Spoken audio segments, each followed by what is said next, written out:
Canada strongly oppose tariff over Greenland, और हम Greenland के मामले में जो टैरिफ लग रहे हैं उसका भयंकर विरोध करते हैं। इन्होंने अपनी तरफ से कहा कि हम भारत के साथ भी वार्ता करने लग रहे हैं फ्री ट्रेड एग्रीमेंट को लेकर, आसियान, थाईलैंड, फिलीपींस और मर्कासर के साथ इन्होंने अपने बयान दिए। और इसमें जो सबसे इंटरेस्टिंग बात लगी, जो इनका एक बयान था जिसे मैं चाहता हूं कि शायद अपन लोग अपने व्यवहारिक जीवन में भी उपयोग में ले सकते हैं, वो लाइन थी, if we are not at the table we are on the menu. ये बहुत अल्टीमेट लाइन है। मतलब अगर आप टेबल पर नहीं हो, टेबल का मतलब है कि आपको समानता के साथ ट्रीटमेंट दिया जा रहा है, अगर आपको समानता के साथ ट्रीटमेंट नहीं दिया जा रहा है, इसका मतलब आप ही हो मुद्दा जिसे डिस्कस किया जा रहा है, या आप ही हो वो सब्जेक्ट जिसे खाया जाना है। इन्होंने अच्छी लाइन बोली और ये इस बात को महसूस करते हैं कि भाई सुनो, अमेरिका पूछ नहीं रहा है अपन लोगों को, और जब पूछ नहीं रहा है इसका मतलब अपन को ही खाएगा, ये सीधा पता चलता है। फिर बारी आती है उर्सुला वॉन डेन की, ये ईयू की चीफ हैं साहब। ये अपनी तरफ से आती हैं, बयान देती हैं, कहती हैं कि हम आर्कटिक सिक्योरिटी के लिए पैकेज देने की तैयारी कर रहे हैं, और हम अपने दिमाग में एक फंडामेंटल प्रिंसिपल रखते हैं, और वो प्रिंसिपल ये कि ग्रीनलैंड और किंगडम ऑफ डेनमार्क के साथ हम पूरी तरह एक हैं। यानी कि 27 की 27 देश अमेरिका को छोड़कर सब की सब देश किसके साथ खड़े हो गए? ग्रीनलैंड के साथ खड़े हो गए। लेकिन उसके बावजूद भी अमेरिका ज्यादा पावरफुल है, क्योंकि सेना ज्यादा पावरफुल है, इकोनॉमी ज्यादा पावरफुल है। लेकिन यह बयान अपने आप में बड़ी मान्यता रखता है। उर्सुला वॉन डेन के इस बयान के मायने निकाले जा रहे हैं कि यही वो शुरुआत है जब अमेरिका और ईयू अलग अलग दिशाओं में चल पड़े हैं। जब इनके घर में आग लगी तब ये निकल कर आए। वेनेजुएला के मामले पर ये कुछ नहीं बोले, भारत पर जब टैरिफ लगे तब ये लोग कुछ नहीं बोले, भारत रूस ने जब जिस तरह से व्यापार किया उसके खिलाफ ये बोलते रहे कि आप लोग खून को, मतलब पैसे, तुम्हारे पैसे से खून बरसा रहा है पुतिन, लेकिन तुम लोग जो अब हद किए हो अब वो समझ में आ रहा है। जैसी को तैसी मिल रही है साहब, जैसी करनी वैसी भरनी हो रही है। कदाकलास निकल कर आती हैं कि हम ग्रीनलैंड के साथ हैं। बेल्जियम के प्रधानमंत्री का बयान तो गजब लगा मुझे। मतलब ये वो है जिसको आप और हम डिस्कस करते हैं कई बार। इनका कहना था कि भाई बेल्जियम जो, मतलब यूरोप जो है ना, उसकी तरफ पहले अमेरिका देखा करता था। आपको मालूम होगा ट्रांस अटलांटिक ट्रीटी चला करती थी इन लोगों के बीच में। नाटो जो है ना, North Atlantic Treaty Organization, NATO बनने के पीछे भी यही था कि अटलांटिक ओशियन के एक तरफ यूरोप था, एक तरफ अमेरिका था। बढ़िया ट्रेड हुआ करता था, दुनिया का बड़ा सबसे बड़ा ट्रेडिंग ब्लॉक वही हुआ करता था। बाद में स्थितियां बदली, अमेरिका अब पूरी तरह से पलट गया है। अमेरिका के पश्चिम की तरफ अब पैसिफिक ओशन है। अमेरिका ने अपना रुख पश्चिम की तरफ कर दिया, पैसिफिक ओशन की तरफ, क्योंकि China, ASEAN country, India, Japan, Korea, इन सबके साथ अब व्यापार होता है। तो पैसिफिक पर फोकस है चाइना, अमेरिका का। अब वो अटलांटिक ओशन को मानता ही नहीं है। वो कहता है कि अब हम लोगों के पास बचा ही नहीं कुछ भी। ये भाई साहब बेल्जियम के प्रधानमंत्री हैं, और बेल्जियम, ब्रसेल्स, जहां पर ईयू का मुख्यालय है, छोटा देश नहीं है, बहुत डेवलप्ड देश है, लेकिन इनकी फ्रस्ट्रेशन साफ दिखाई पड़ती है कि भाई अमेरिका में स्ट्रक्चरल चेंज हो चुका है। रोने धोने की जरूरत नहीं है। ये मत मानिए कि ट्रंप चले जाएंगे तो कुछ चीजें बदल जाएंगी, नहीं, अमेरिका बदल चुका है। अब जो भी व्यक्ति आएगा इससे आगे का काम करेगा। अमेरिका ने अपनी नीतियां बदल दी हैं, ग्लोबलाइजेशन को खत्म कर चुका है, और वो तेजी से आगे बढ़ रहे हैं। यही बात सर्बिया के प्रधानमंत्री ने भी बोली। उन्होंने कहा कि लास्ट ईयर वर्स्ट था, वर्ल्ड वॉर 2 के बाद अगर कोई दूसरा सबसे गंदा साल था तो वो पिछला साल यानी 2025 था। 2026 उससे भी गंदा होगा, 27 उससे भी गंदा होगा। मतलब ये वर्ल्ड इकोनॉमिक फोरम में बैठे हुए तमाम राजनेता हैं जो चिंता व्यक्त कर रहे हैं कि भाई साहब बड़ी मछली छोटी मछली को खा जाती है। सर्बिया के प्रधानमंत्री बोल रहे हैं big fish eat smaller fish and they are not even hiding it anymore. और ये आजकल इस बात को छुपा भी नहीं रहे हैं, खुलेआम चल रहा है। कुल मिलाकर के ये सारी चीजें यहां पर चर्चा में निकल कर आई। इधर की तरफ ट्रंप चले आ रहे थे। उन्होंने कहा सुनो, ईयू ने कंबाइंड रूप से कहा कि ट्रंप अगर ऐसे ही रहते हैं तो हम यूएस के साथ में अपनी ट्रेड डील को खत्म कर देंगे। फ्रांस भी सपोर्ट करता है कि सुनो, अगर ये टैरिफ खेलना चाहते हैं तो हम इनके साथ में जो वजूकू करके हमने इनके साथ में जो साइन की थी हम उसको बंद कर देंगे। बजूका करके इनके साथ में जो ट्रेड डील साइन की थी हम उसको कैंसिल कर देंगे। मैं आपको बता दूं कि अमेरिका सबसे ज्यादा एक्सपोर्ट यूरोपियन यूनियन को करता है, लगभग $300 बिलियन का सामान। ऐसे में अगर ईयू के साथ ट्रेड डील खराब होती है तो यह अमेरिका के लिए बड़ा सेटबैक होगा। लेकिन ट्रंप तो ट्रंप है, वो तो अपनी तरफ से बताते चल रहे हैं कि तुमको तो मैं गांठता ही नहीं हूं।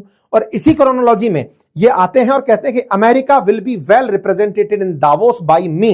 बोला मैं आ रहा हूं, सुनना, तैयारी करना। लेकिन इस बीच में कल 20 जनवरी, मतलब वो इनको क्या है, 20 जनवरी के दिन 1 साल पूरा हो गया था अपनी सत्ता पर बैठे हुए, तो अपना वर्क दिखाने आए कि देखो मैं कितना काम कर चुका हूं।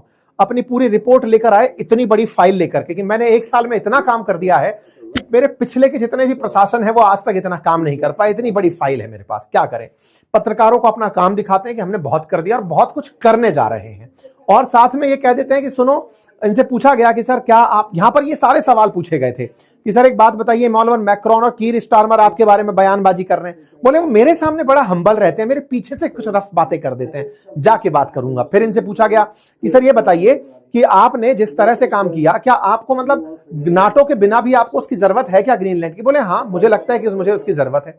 फिर इनसे सवाल पूछा गया कि सर ग्रीनलैंडर्स जो है वो आपके साथ नहीं आना चाहते, तो कहते हैं कोई बात नहीं, वो नहीं आना चाहते तो क्या मैं जाके बात करूंगा ना, सब तैयार हो जाएंगे, देखना कैसे होता है। फिर पूछा इनसे कि आप ग्रीनलैंड लेने के लिए कितना दूर तक जाओगे, तो कहते हैं देखना, तुम भी देखना, दिखाएंगे कितना दूर तक जाऊंगा।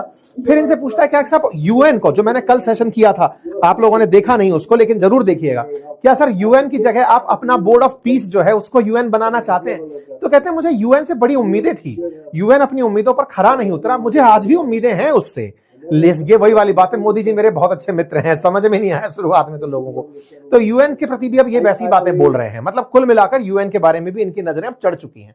अच्छा साहब, अब बात करते हैं इन तमाम चीजों के बीच में, ये कहते हैं कि देखो नाटो कभी अच्छा होता है कभी बुरा होता है, हमको क्या चाहिए हमें वो पता है।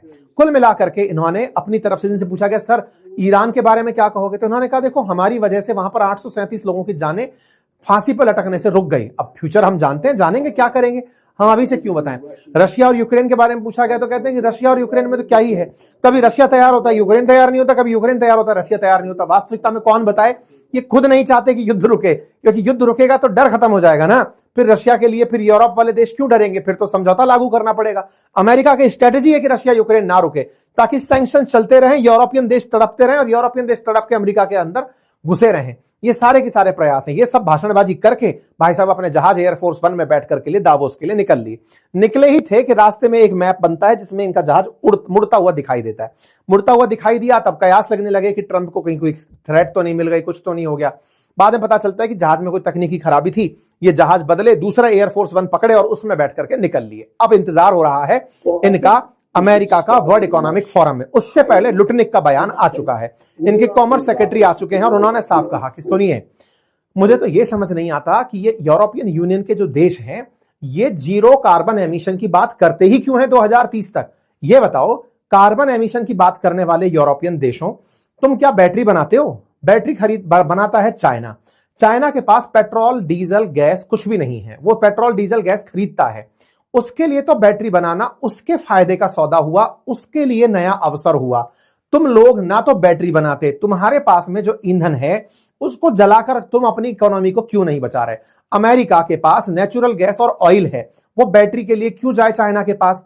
चाइना बैटरी बेचकर, अगर तुम बैटरी बनाते होते तब समझ में आता कि तुम जीरो कार्बन एमिशन की बात करते हो। चाइना के लूप में फंस क्यों रहे हो? तुम एक के जाल से निकल के दूसरे के जाल की तरफ जाओगे। लुटनिक ने बात तो सही बोली, लेकिन ये भूल गए कि कार्बन उत्सर्जन सबके लिए घातक होता है। कौन समझाए इनको? पर ये तो पूरी तरह से व्यापारिक बातें करने में कामयाब हुए। इन्होंने साथ साथ ये बात भी यहां पर बोल दी कि देखो ग्लोबलाइजेशन है ना, वो सबसे वर्स्ट चीज थी अमेरिका के लिए, क्योंकि उसके चलते अमेरिका ने अपनी तमाम चीजें आउटसोर्स कर दी और आज वो सारे देश हमारे सामने दुश्मन बनकर खड़े हो गए। हम खुद ही अपने यहां पर अगर काम करवाते लोगों से तो हम बड़ी ताकत बनकर जी रहे होते। यानी कि अमेरिका की तरफ से ग्लोबलाइजेशन के रास्ते अब बंद हो चुके हैं, यानी दुनिया के देशों को अब वो अपनी तरफ से कोई काम देने वाले नहीं है। ये बात अपना स्टैंड दे चुके हैं। इस बीच में अमेरिका के ट्रेजरी सेक्रेटरी भी निकल कर आए और उन्होंने कहा कि ताइवान दुनिया की 97% चिप बनाता है। किसी दिन चाइना ने ताइवान पर कब्जा कर लिया, दुनिया का क्या हाल होगा सोचा है? भाई साहब यहां बैठ करके भी ये लोगों को चाइना का ही डर दिखा रहे हैं कि चाइना ने ये कर दिया तो क्या होगा। वो तो हम पहले ही बता चुके, चाइना जिस दिन चाहेगा वो एक्सपोर्ट रोक देगा। जैसे आज ट्रंप बार बार करके टैरिफ बैन करते हैं ना, अगर वो मान लो एक्सपोर्ट बैन कर दे तो अमेरिका की वैसे भी सिट्टी पिट्टी खराब हो जाएगी। पर करें क्या, दुनिया में इस समय तमाम प्रकार के उपबंध चल रहे हैं साहब, और इन तमाम चीजों के बीच में आप और हम बैठ करके इस वर्ल्ड वॉर के मतलब वर्ल्ड कप को देख रहे हैं जो जियोपॉलिटिक्स का आयोजित हो रहा है दावोस में। भारत की तरफ से भी तमाम नेता और यहां पर हमारे वो गए हैं, प्रतिनिधि गए हैं। विश्व के इन नेताओं के आज बयान हैं। भारत के टॉप बिजनेसमैन में एन चंद्रशेखर, श्रीनी पलिया, ये सब आप लोग यहां गए हैं। ट्रंप की इनसे मुलाकात हो सकती है। ये है सारा अपडेट। बाकी मीम्स का मार्केट गर्म है, लोग अमेरिकियों के मजे ले रहे हैं। फिलहाल के लिए इतना ही। अपडेटेड रहने के लिए चैनल को सब्सक्राइब कर लीजिए, ताकि आपको आने वाले समय में यहां पर सारी जानकारियां मिलती रहें। और आप जितना ज्यादा हमारे सेशन को शेयर करेंगे, लाइक करेंगे, अपनी राय रखेंगे, हमें उतनी ही ऊर्जा मिलती है आपके लिए ऐसी ही और खबरें अच्छे से लेकर और उनका एनालिसिस लेकर आने में। बाकी तब तक के लिए आप हमारे चैनल्स, अपनी पाठशाला, बातें बाजार की, इन दोनों एप्लीकेशंस को जाकर चेक करिए। यहां पर हमारे पेड कोर्सेज उपलब्ध हैं जिन्हें आप बढ़िया से एंजॉय कर सकते हैं, कुछ नया सीख सकते हैं, नॉलेज एनहांसमेंट कर सकते हैं। Thank you so much.